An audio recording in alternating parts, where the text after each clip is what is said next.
Okay, welcome again. This is Dave Hayden from the Black Shopping Channel TV, and I have with me Mr. James Horton, and I just met him a few minutes ago, and he shared some things with me, some adventures that he has going, and rather than me try to explain any of it, I'm going to let Mr. James tell you about what is this exciting opportunity that all of us get an opportunity to experience. So, Mr. James, if you would. Yes. As you said, my name is James Horton, and I have something called Sights and Sound Black Cultural Expo.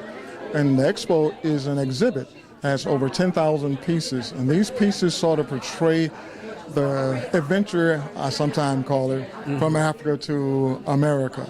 And you actually walk into an area where there's anywhere from 25, 35, 8-foot tables. You start in Africa, and you come all the way to our President Obama, and you would have an opportunity to take a trip through historical events, see historical documents. For instance, on the African table, you'll have a chance to see artifacts from Africa. Then you'll go to the Tuskegee table, and you'll actually see and hear about the Tuskegee Airmen, Buffalo Soldiers. A lot of people don't realize it, but there are still black engineers today who are still inventing things and creating things. I talked to the young people about one in particular, which is the water soaker, which is an invention that was done by a black engineer that lives right here in the Atlanta area. Oh, okay. The spinners that's on the automobile. You see those things spinning. If it was like me, the first time I drove up to one, I was still trying to stop my car because the guy next to me was still running. A number of things that I do. The General Patton, the Patton Brigade, the tankers, yes, a lot of people don't realize that was black gentlemen driving some of those tankers. Okay, no, we didn't realize that. And we know about the Tuskegee Airmen a little bit, you know, and I'm proud of them because they're from my home, not from my hometown, but from my home state, Tuskegee, Alabama.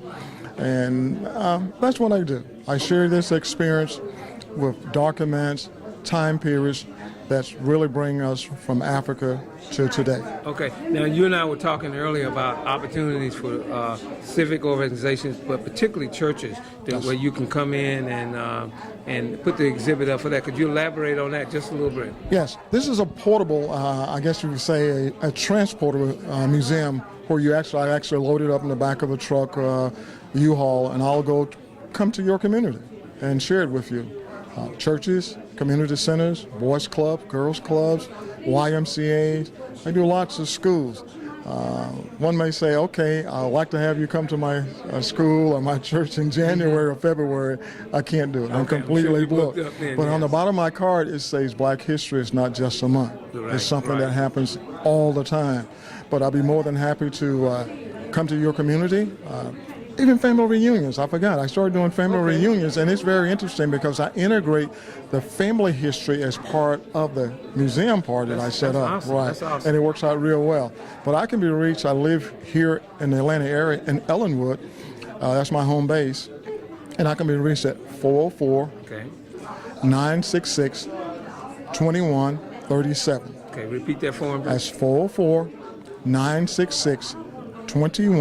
And I'm sure you have a website that they can go look at.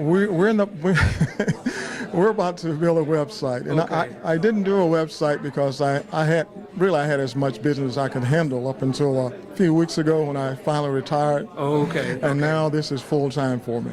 I am licensed with both LLC and also 503C.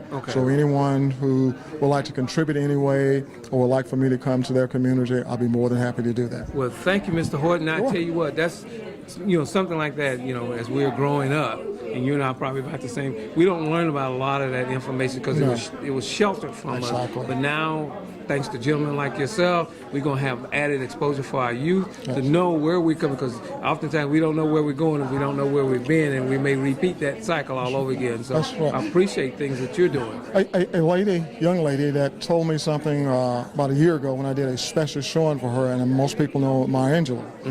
And she said to me, the way that you can get to where you want to go is to know where you came from. So I paraphrase that from her. Yes. But just listening to her talk about that, it was enough incentive for me to know that you got to keep on doing this. And that's why I call it Sights and Sound, because I found like a lot of people are more visual than picking up the book to read it. But when you actually walk by a table and you can touch a slave document, or you can actually touch shackles or handcuffs, makes a difference. You put yourself in that experience, and it's totally different. Exactly. Yes. Or you can pick up a book that was signed by the Tuskegee Airmen, you know, that kind of thing. So that's why I call it Sights and Sound. You actually see these things, but you also can hear it. Well, that's awesome. So we got your name, we don't have a website yet, but we do have your phone number. Right. And I definitely be getting more in contact with you, because that'd be something, even with the Black Shopping Channel, we can actually get some bookings based through the Black Shopping Channel, and we can get some bookings there. So again, thank you so much for what you do. The pleasure's mine. All right, All right, thank you thank you. again.